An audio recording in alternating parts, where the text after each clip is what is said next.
Hey Kev, let's follow this trail over here. This looks like there might be something waiting down there. All right. Hey, wait a minute. Do you hear that? Yeah, I thought it was just me. What the heck is that? I don't know what that is. Whoa, do you smell that too? That's unbelievable. Hey, look. What the? Hey, look, those branches are moving over there. What the heck is that? Holy cow, is that what I think it is? Look at that thing. Oh my God. It's a freaking Sasquatch.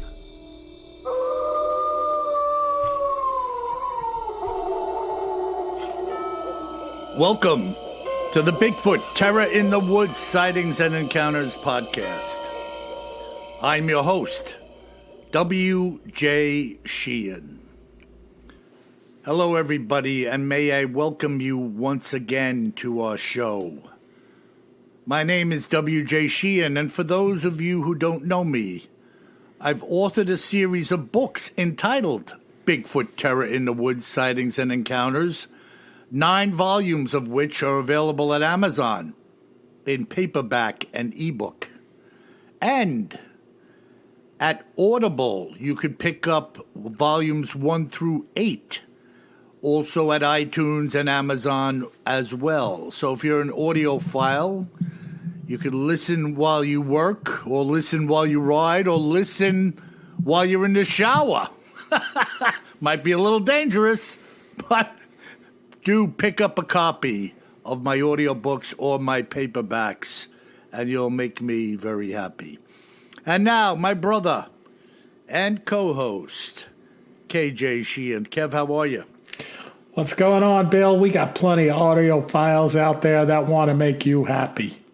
Yeah. I wonder how many would be willing to risk listening in the shower. Well, it's okay as long as you don't plug it in from in the shower. Don't do that, folks. You know, they have some of these funky shower systems now with, like, sound coming into them and whatnot. Oh, yeah. So maybe you could plug it in outside and listen to a little growling and grunting. Just don't plug anything in while you're in the shower, once again. Unbelievable. Yeah.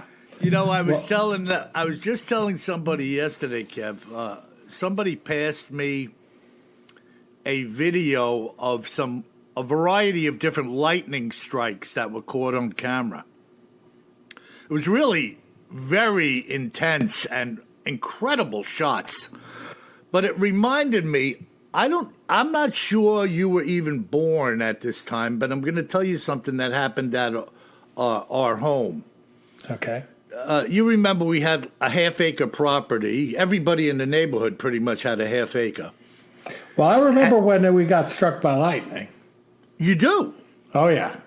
Oh, okay. So that was interesting. And I told this guy that the lightning had struck a tree in our neighbor's backyard, peeled the bark off, went through the ground into the ground rod on the pool filter, burnt that motor out, traveled up the power cord into the basement, and blew the outlet off the wall down in the basement. That was incredible. And that covered a large distance.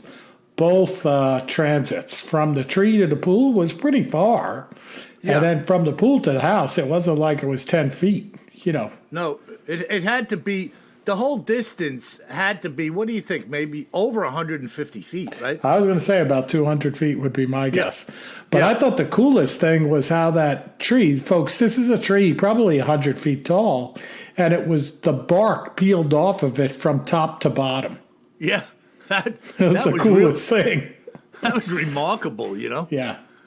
Here's this tree standing in the wooded lot, and it has no bark on it. And all the other trees are fine next to it.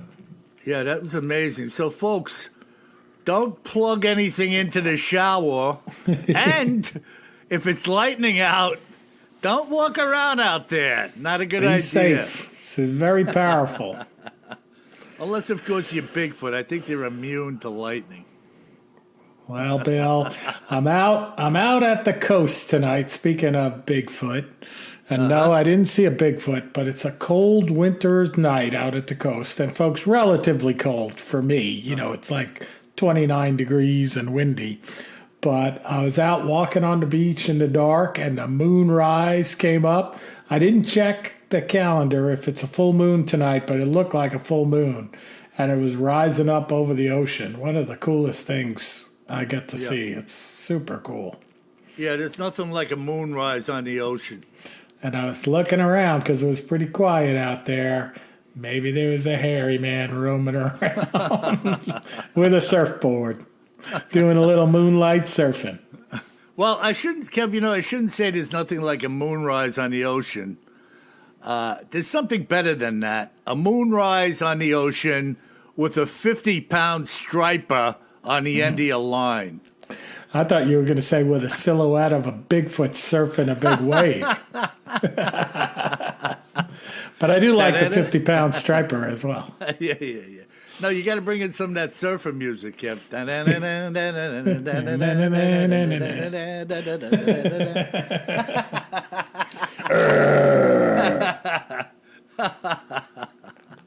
That's fun stuff. So what do we got, bro, tonight in cryptids in the news? Yeah. And other oddities. We're going to talk about something that was in the news recently, a few weeks back. And this particular article comes from our friends at mysteriousuniverse.com. Okay. And I don't know if you saw this, Bill, but it's related to Mothman. Oh, yeah, there's been some activity. There has been. And again, it's up around Chicago's O'Hare Airport. What is with that area, boy? I don't know, but there's a lot of Mothman sightings up there. There's some kind of juju going on over there. I don't know what it is, but there's definitely some flying 7-foot-tall creatures with glowing red eyes. As long as they don't come over my house, it's okay. Yeah, they seem to like O'Hare for whatever reason. They've been around there. And, of course, the most famous sightings and the so-called original sightings of Mothman go back to our beloved Point Pleasant, West Virginia, back in 1966 and 1967. But, since around 2010 or so, there's been a lot of ongoing sightings of Mothman in and around Chicago's O'Hare Airport. It's amazing. Kev, I got to ask you something. Sure. Relative to Mothman or recurrent Bigfoot sightings, would anything keep you from purchasing a home or deciding to stay for a while in any of these areas where these reoccurrent sightings of various cryptids occur? I mean, would that freak you out or keep you from purchasing? Not the hairy man, Mothman, I'm not sure. But the only thing that would keep me out probably is like the demonic stuff. Yeah. I'm not buying a house on a haunted graveyard or anything like that. Not going to happen. As a matter of fact, when we were looking at a house, Bill, back when I lived on Long Island, where you are, we looked at a house over in, I think it was in Mount Sinai. Okay. And when we were in the house, I was like, what's that out like in the corner of the backyard? And she said, oh, yeah, that's a cemetery, like an old family cemetery. And I was like, forgive the pun, but that's a deal killer. Yeah. I wonder if they weren't going to tell you. Oh, no, they have to tell you. But this was when we were first looking at the house, and I looked out the back window, and you could see this. And it was old. You know how they are up there on the North Shore. Yeah. Hundreds of years old. And it had this little 3-foot-high iron fence around it with vines growing all over it. Maybe a dog man hiding behind one of the tombstones. I was like, family plot on the grounds. No, thank you. I'm out. Yeah. deal breaker. I didn't mean to sidetrack you. Let's slip right back into Yeah. So this sighting occurred on December 30th, 2021. So about a month ago. And the sighting happened at about 11:30 at night. And it was in the American Airlines hangar at O'Hare International Airport. And of course, Chicago's O'Hare Airport is one of American Airlines' hubs. So, they got a lot of hangars over there. But this maintenance crew that was working there at 11:30 at night, they saw 3 what they believe to be Mothman. Wow. Right? So the person, and gets back to what we always say, Bill, if you see something, say something. So this particular individual reported it, but they reported it anonymously as a worker for American Airlines. And you'll understand a little bit more as to why they kept it anonymous, okay? Okay. So 4 people, this is one of 4 people who were standing together working and witnessed 3 large black creatures over by the parking lot of this hangar. They said they were about 7 feet tall each, and they were standing there staring right at us. And one of them opens up what looks like very large black wings and darts off into the sky with the other 2 following right behind him. Wow. Could you imagine? I can't. I mean, I'd just be freaking stunned. Right.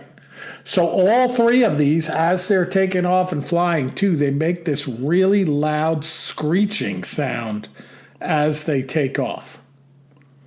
And we've heard that before in these Mothman sightings. Do we hear about Mothman flapping wings, or they just kind of like spread their wings and like bolt off like they're, powered by something supernatural? All of the above. But I would imagine they definitely flap their wings. Uh-huh. But so get this. So that's part of it. And then I said, there seems to be good reason why this person isn't saying what their name is. So they say and report that a few seconds later, after these 3 Mothman take off into the sky screeching, a security vehicle comes racing up through the driveway and stops, and a security person runs out with a flashlight and starts looking around in the area. Another supervisor comes up to them, these 4 witnesses, and told us to stop recording and put our phones away, or she would report us to our supervisors. Huh. Yeah, and they came in to the hangar after 10 minutes of looking around outside and said that we were not to talk to anyone with respect to what we saw, and that they were requiring us to send the video we had shot on our phones and then delete the video off of our phones, or we would be immediately terminated. Well, wasn't that fine and dandy? Yeah, and then they said when we demanded that we see our union steward first, we were told this was a matter of internal security and that this superseded the authority of the union. Huh. Yeah. I wonder how security knew these creatures were there that they raced over. You think they caught them on either coming in or on a security camera or something like that? I would imagine security cameras, right? They got to have cameras all over a major international airport like O'Hare. Can you imagine, Kev? You remember when you were doing that report on the black-eyed children, and the guy sitting upstairs at the desk was looking through the security camera, and he felt they were looking directly at him? Yep. Can you imagine looking in a security camera and you're sitting there half asleep at night eating a donut, and all of a sudden you're like, what the?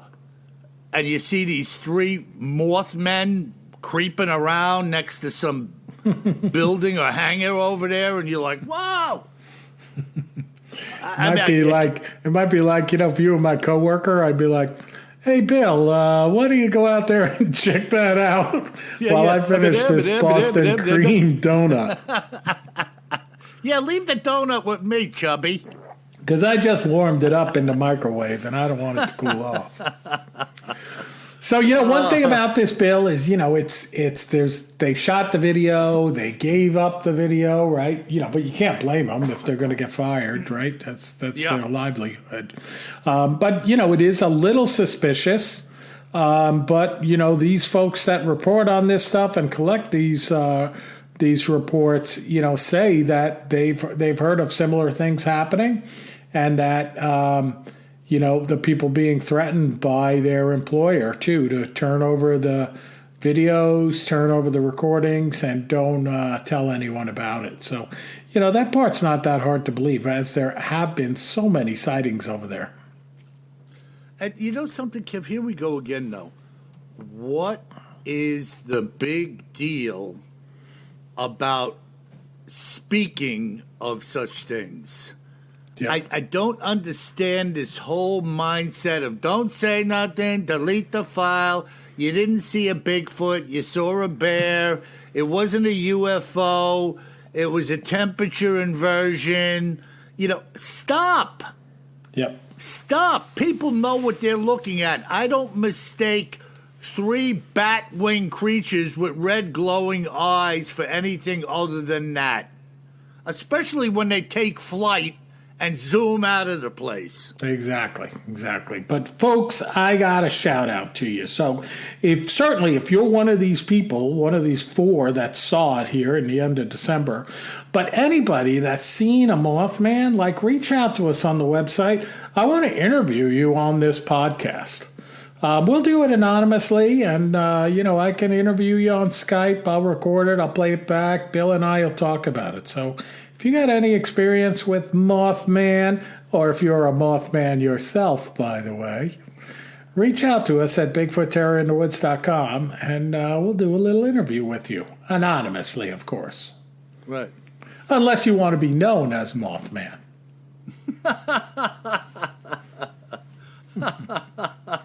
Like the Mothman.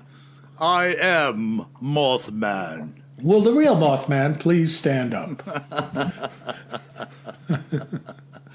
Oh, my goodness, man. Yeah, O'Hare, boy, that's a strange place. You have the UFO sightings. We have that UFO that touched down on the airport a number of years ago. Rumored to have touched down. Yeah, rumored. Well, I mean, there was hundreds and hundreds of witnesses. I mean, I don't know how many more you need. They were all mistaken. And all of these Mothman sightings flying around the buildings in the city. Yeah. It's almost like they're not even trying to hide. No.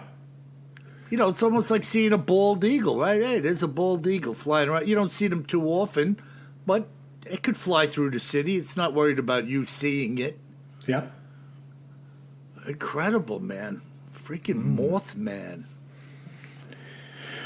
Yeah, so that's what we had in the news this week to report on, Bill. And again, folks out there, if you see something, say something. Write in.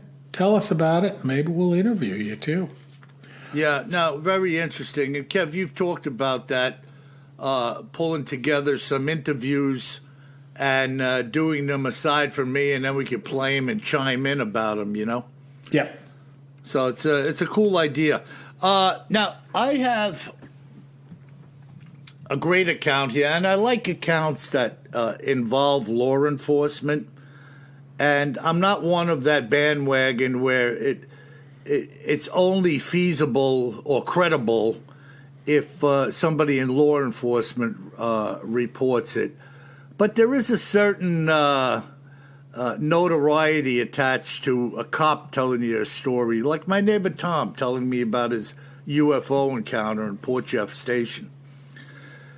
This came to me from a retired or now retired law enforcement officer, and he told me that at the time he had faced such ridicule about this encounter that I agreed not to even mention what state he had worked in. And this is what John Sorensen had to say. I was a 24-year veteran of the force when this encounter happened. I was on highway patrol that night. Most of the old-timers preferred the night shift because it was typically quieter than the day. And on this particular night, the weather was crisp and clear. Now, there were a couple of stop signs that I would generally set up on early in the shift. And then later on in the night, I would hit the main highway with the radar gun. I had a particular spot that I would back into, which was on a grassy edge of the highway. The forest was at my back, and a rock wall dominated my left side. By the time a speeding car made it around this granite outcropping and saw my squad car, the gun had already bagged their speed. I had already tagged a couple of speeders that night and was preparing for the next one. I turned the car off momentarily and stepped into the trees to take care of business. It was a pitch black and moonless night. Trust me when I tell you, there was no one around in this stretch of highway, just woods and rocky walls. I had just finished up and turning towards the car when I could see headlamps shining around the bend coming towards my position. Remember, nobody could see me here until they had virtually passed in front of me.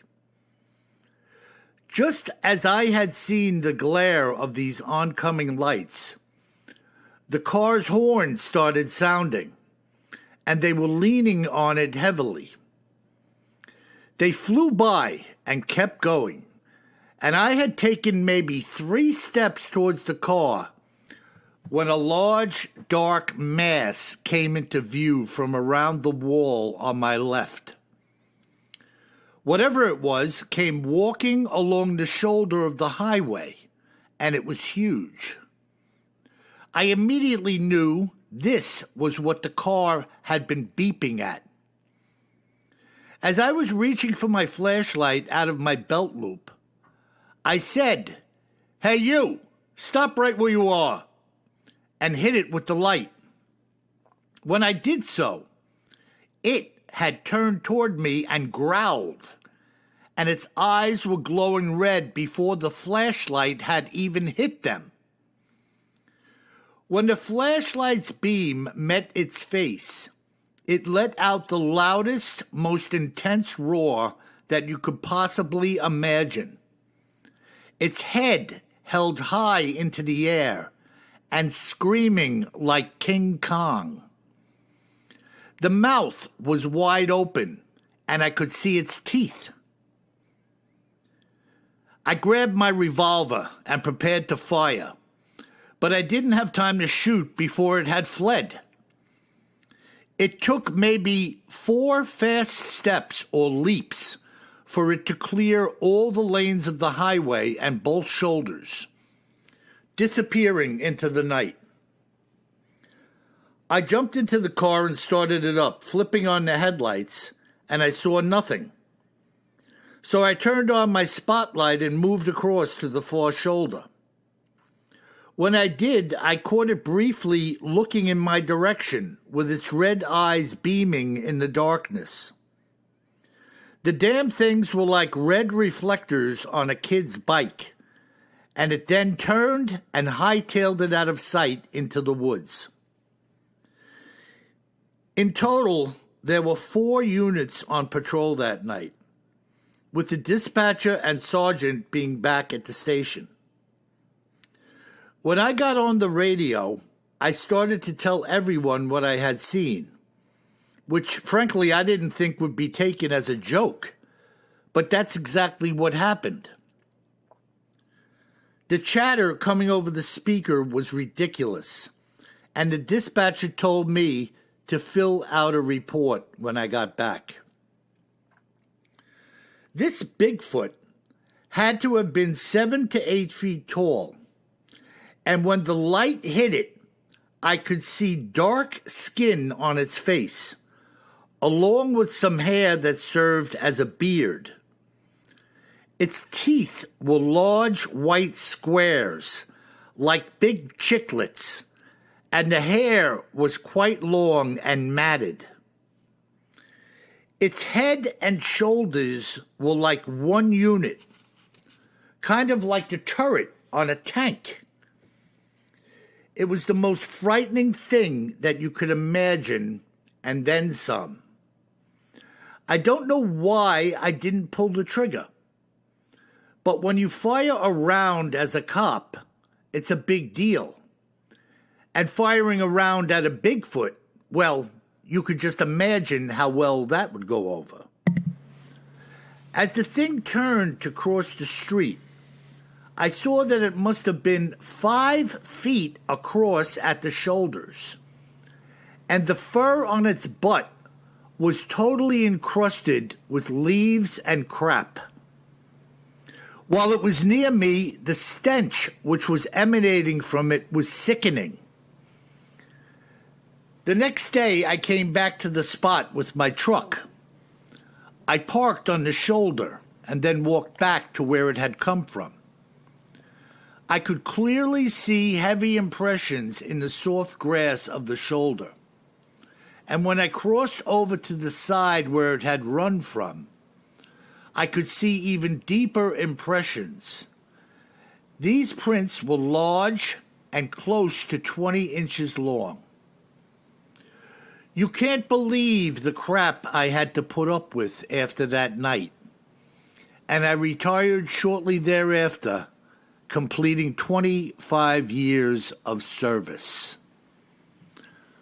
What do you think of that, Kev? Well, another law enforcement officer seeing a Bigfoot and then being ridiculed for it. You know, one of the things this is like we get to everything eventually. I believe I have at least 3 accounts where people have talked about the stench. We don't always, but many times we hear about this stink when a Bigfoot is around, right? The smell. Yeah. But I've had at least 2 or 3 people who got a rear end view of a Bigfoot. And so, let's just say that the butt area was not clean. It was a dirty Bigfoot.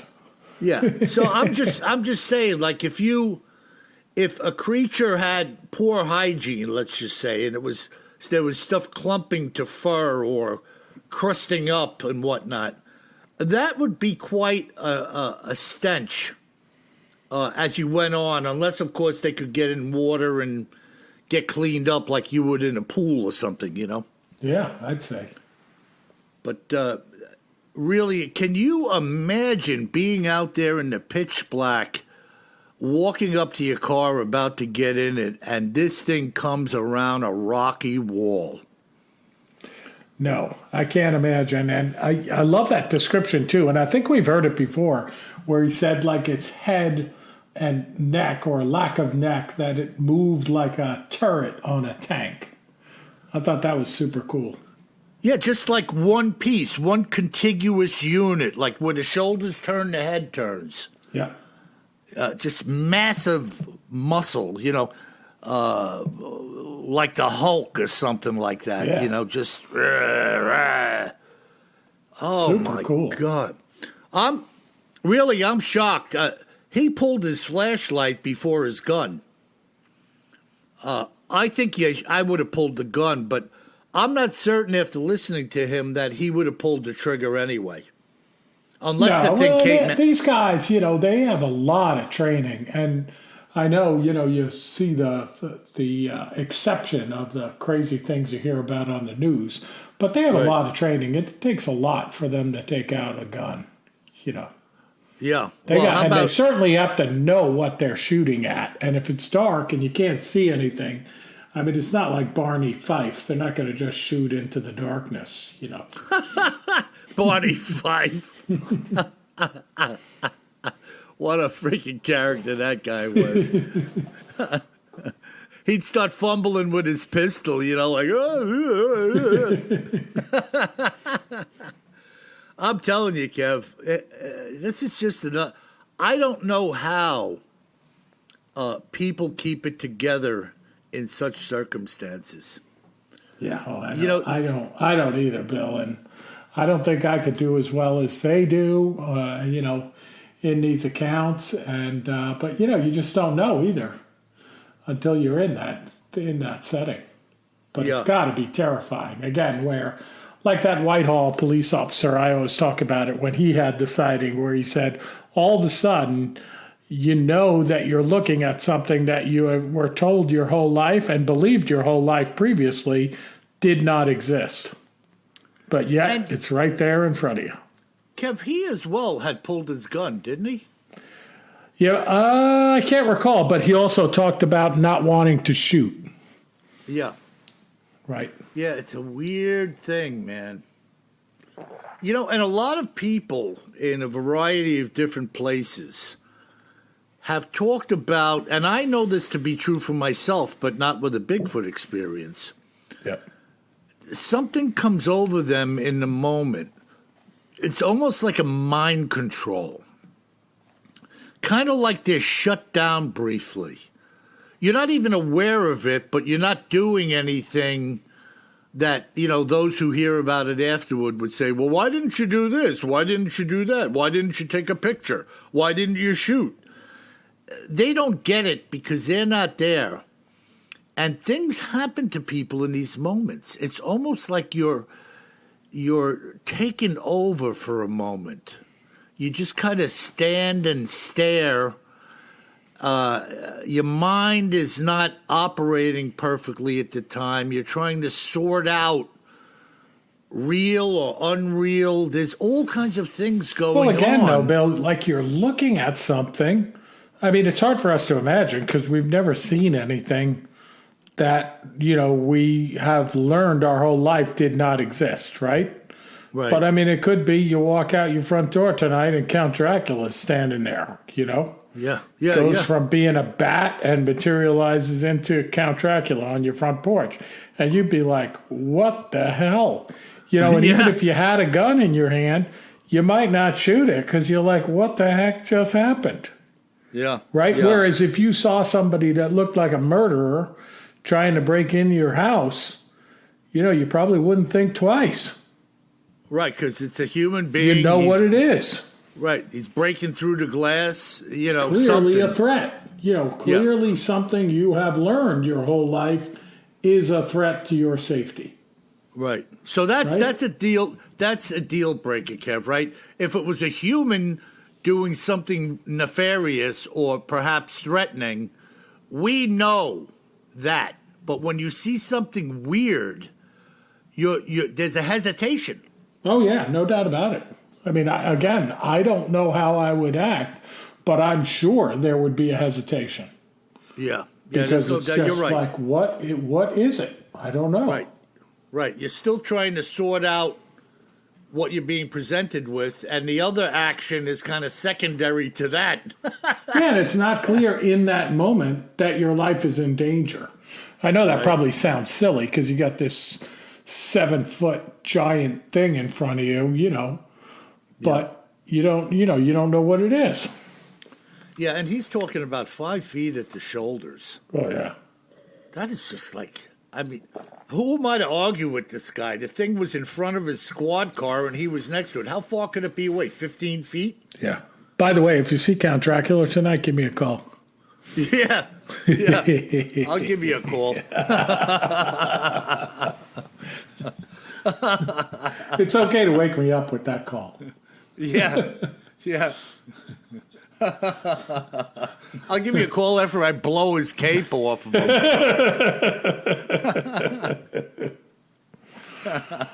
Awesome. Wow. I like that account, though. That's cool. Yeah, and I'll just tell you, I'm not telling you where it was, but it was north of me, Kev. Ah. So, northeast United States, I can tell you that. Okay. And so, folks, Bigfoot is not just in the Pacific Northwest. You know, we have accounts in Florida, Virginia, the Carolinas, up north, Midwest, Southwest, South, Northeast. So Bigfoot is being sighted in many, many, many locations. Whereas, you know, this Mothman phenomena, Kev, I've only heard about Mothman to date at Point Pleasant with the bridge accident. That was like the first noted incident. No, that wasn't the first one. That was the final one in Point Pleasant. The first one was, don't forget, you're hanging around digging graves under the full moon. Yeah. And they saw Mothman. Right, but it was in that area. Oh, yeah, it was Point Pleasant. Sorry. I thought you meant that the bridge sighting was the first one. No. What I was getting at was the only two locations where I've heard the name Mothman used to date are there and up in the Chicago area. Yeah, absolutely. I haven't O'Hare has a lot of sightings. Yeah, it's ridiculous. It's ridiculous how many sightings are occurring there. It's a little Mothman hangout. I guess so. Maybe it's the Mothman Society of North America is located up there. Hey. Again, if you're the president of the Mothman Society of North America, write us a little note at Bigfoot Terror in the Woods. We'll definitely interview you. We might even give you an autographed book. Yeah, we'll interview you, but I'm going to have a little sidearm on my lap while you're talking. Stay over where you are, Mothman. Don't get any closer. And put those donuts down. Yeah, if he gets too close to me, his eyes won't be glowing red because they're glowing. He'll be bleeding internally. Boom! Wow, Kev. So that's it, my friend. All right. Well, that's a great account. On top of the Mothman account from Chicago's O'Hare from the end of last year, the end of 2021. So, Bill, we're going to go into some listener mail, and we got some good notes coming in from our listeners this week.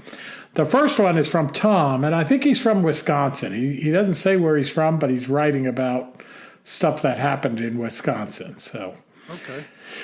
And he writes, "Hello, William and Kevin. My wife and I love your podcast as we've been listening now for just a few months. I wanted to share a story my grandmother used to tell us about what happened in Horicon, Wisconsin. If you've not yet covered the Bigfoot sightings in Wisconsin, please do so sometime in the near future. The most recent event I recall is about a Bigfoot that was spotted near Holy Hill. All right. I brought it up with a relative from the area, and he said that a friend of his lives near Monches, Wisconsin, and she believes she has seen evidence of these creatures near our home. I was trying to find out more about what she has seen, but she and others from the area say they feel uneasy in certain areas near there and feel like they're being watched. If I find out more from her, I will write to you. But since this is new information for us, we wanted to tell you about this lead while it's fresh in my mind. The other story is from my grandmother, and it goes like this. This happened in about 1910. My grandmother and her family farmed all near Horicon, Wisconsin. Okay, same place. And her brothers would often relax by taking walks down their country road. One night, her older brother, who was about 20 years old at the time, rushed into the house, white as a sheet, and collapsed on the living room floor in front of the whole family. My grandmother said she thought he had had a heart attack. They all wondered what was going on. After catching his breath and having the color return to his face, he said that something awful had happened to him and that he had seen something but he said he could not tell them what it was. I pressed her on this when I was just a young boy, and she said they never found out what scared him. She said he refused to say what it was his whole life. Now, it could have been anything, but after hearing how people refuse to divulge what they have seen when they see a Bigfoot, it started me thinking that maybe he did see a creature like this and didn't want to tell anyone for fear of being called crazy. I always wondered what it could have been that frightened him to such a degree, and with the Wisconsin sightings of these creatures and the stories my wife and I are hearing on your podcast, we think it might have very well been a Bigfoot. Your podcast is one of the best ones we found. Thank you for your work. Pretty cool. That's a heavy. Yeah. You know, Kev, interestingly enough, in the first segment of that two-part email, he spoke about how these folks felt in a certain area, Yep, that uneasy. they were being Yeah. right, and that they were being watched. Yep. So to me, it always takes out of the picture some type of psychosis or something odd going on mentally with the individuals, because it's not all the time. Oh, yeah. It's when I'm there. And it's not in many different locations, like in the supermarket, at the car dealership. It's in certain areas, out in the wild. Yeah. It's like when people come over my house, they feel uneasy. I thought that was just me. But you know something? Whether you believe it or not, it's another story. But the guy falling on the floor with basically the blood drained from his head, like he had been in some frenzy trying to escape from whatever he saw. He's probably running his tail off to get back in what he viewed as being the safe place of the house, and just dropped. Oh, 100%. Yeah. Not hard to believe, right? My God, that is just like nuts. Now, if you saw something really bizarre, close encounter with a Bigfoot, so I don't know what it would be. Would you be the type of person that would not speak about it your whole life? I don't want to talk about it. Please don't ask me. No, I wouldn't. But I can't speak for everyone else. You never know what kind of situation they're in. Like maybe people think they're crazy anyway. You know what I mean? And they're trying to build their credibility back or something like that. Right, which is one of the main reasons people don't talk about, Bigfoot sightings. But they have fear, legit fear of losing their jobs and stuff like that.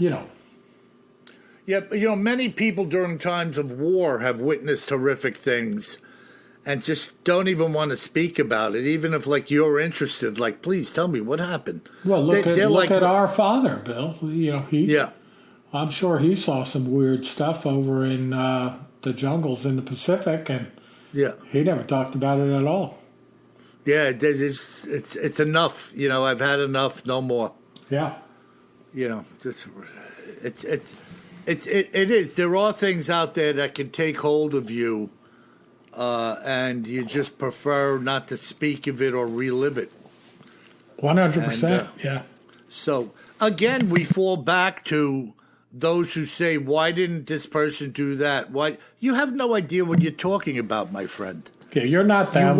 You don't know what situation they're in. You don't know what their family situation is, their professional situation. I mean, Kevin, you can criticize anybody, but you really shouldn't. Kev, the best thing we had was probably a couple of years ago now, when you looked into that video of the swamp ape tearing apart that tree. Oh, yeah. And all of a sudden, the guy who was filming it... He's running. Man, yeah. His GoPro or phone or whatever it was just dropped, man, and he was booking it. Now, by the way, in that kind of a setting, I might shoot. When you're out in the middle of nowhere in a swamp in Florida, oh my God, I might start firing. Yeah. Daytime, The things, remember it was picking up like a water moccasin, trudging around in the swamp. Obviously, it's fearless. Right. And obviously that guy initially had one thought, like, oh, let me film it. And then it got the best of him, and he said, hey, stupid, get out of here. Well, he probably thought it was a small bear or something like that. And remember, in the film, when that thing stood up, you were like, whoa. Yeah. What the heck? I still think that was legit. Yeah, I'm with you. Yeah, I still think that was a legit shot. And that was just incredible. Remember that thing tearing that hunk of tree off? Yeah. It just like grabbed a piece of the root section and went like, snapped it off, tossed it, splash in the water. Yeah. Oh, man. Wow. Okay. Wild stuff. All right. Our next note comes in from CK, and he doesn't say where he's from, but it's pretty cool. He said it's about Spring-Heeled Jack from episode 133. And he says, perhaps the group of Spring-Heeled Jack, of the Spring-Heeled Jack gang, were the first practitioners of parkour. Now, have you ever heard of parkour, Bill? No, as a matter of fact, I reached out to CK and said, could you expound on that? Because I looked it up. So it's according to Wikipedia, parkour is a training discipline where the practitioners move from one place to another in a complex environment without assisting equipment and in the fastest and most efficient way possible. There are essentially different types of parkour, that being your basic parkour, vaulting, rolls, and dropping from high places. Huh. Yeah, it's pretty cool. And they have pictures of people like jumping from rooftop to rooftop and stuff like that, which I never heard of it before, but looked it up and I don't know, CK, you might be onto something. And I like the fact you're already also thinking that it's actually a Spring-Heeled Jack gang of sorts. Yeah. Yeah, and you think about it, it's like a form of like intense gymnastics or almost like guerrilla fighting. Yeah, you're trying to use alternative ways of movement where you're not expected and you maintain an advantage. Exactly. And of course, anybody watching is like, "What the hell's going on here?" Yeah, super cool. Wow, parkour. I think that's how you pronounce it. Yeah, no, you're right. And I wonder if this is a discipline that is practiced anywhere today, because I have never heard of it. Yeah. Well, I don't know. That is weird. Let us know more. Let us know more, CK, especially if you partake in it. There was a number of years ago, I was watching something about this guy they called the Monkey Man. And I'm telling you, man, I don't know how somebody gets involved in what this guy was doing, but I'm telling you, he could run on all fours, jump, leap, climb walls, trees. You'd think he was a chimpanzee. And I never saw anything like it, but it was a legitimate man. I want to say he was like from India or something. He was a legitimate guy. I don't know how he got involved in it or why you would spend your time doing it. It was almost like a physical discipline. Yeah. Which I imagine this parkour would be, too. You wouldn't just literally jump into this. Oh, no. It's got to take a lot of practice. And absolutely. Strength training, etc. Yeah, parkour. Yeah. You'd have to have tremendous finger strength, like mountain climbing, running, leaping, tumbling. You'd have to be a very fit specimen, I would believe, to be a partaker of parkour. Tremendous leaping ability. Or maybe just be a superhero, like a Spider-Man. Spider-Man, parkour, practitioner. What would you say is like maximum jumping ability of a human being? 3 feet, 4 feet? Oh, no, I'd say 5 feet probably. 5 feet? Yeah, I mean, I see these guys in the gym that I go to, and they'll jump up a 48-inch box standing still. Wow, okay. Yeah, these like basketball players, you know. I mean, I don't know how they do it, but so I got to imagine somebody could jump 5 feet if they're running along, you know, feet with their feet straight off the ground, not like doing a high jump. Yeah, but I know what you're talking about, but the thing about the box is when you jump and land, you're in a crunched position. Yeah, but still, Bill, no matter how you measure it, you're jumping 5 feet straight up. Yeah, it's a big pop. Yeah. Yeah, no, I'm not taking anything away from it. You know, I'm just visualizing these practitioners of parkour. But I mean, if you're running along, if you could jump 5 feet straight up into a crouched position, I think you could jump higher than 5 feet if you took a running start, you know. Yeah, no, there's no doubt about it. I mean, there are people out there who could dive over parked cars and stuff and go into a tumble on the other side and get up running. Absolutely. Some really bizarre stuff, you know. Yeah. Well, interesting. Thanks a lot for that report. That was CK? CK, yeah. Yeah, CK, if you have anything more about that, forward it to us. You know, we'll certainly look into it. You know, it's all grist for the mill, as I say. Yeah. Wow. Cool. And then John from Ireland writes in. And he just has some kind words. So he says, Dear Bill and Kevin, I'm sorry to hear that Paula is still unwell. I'll remember her in my prayers. I love your show and your humor. It's so uplifting. I live in Dublin, Ireland. There's an uplifting and healing word which can be used in times of distress. It can be heard on YouTube, and it looks like he's saying the word is who, H-U. Keep up the great work, John from Ireland. Yeah, and our last note, so everybody keep praying for Paula so she can get fully recovered for sure. Yeah. Thank you, John. Appreciate it. And our last letter, Bill, comes in from Carl from Germany. He says, love your podcast. I can't even do a German accent tonight. I give up. That sounded a little British.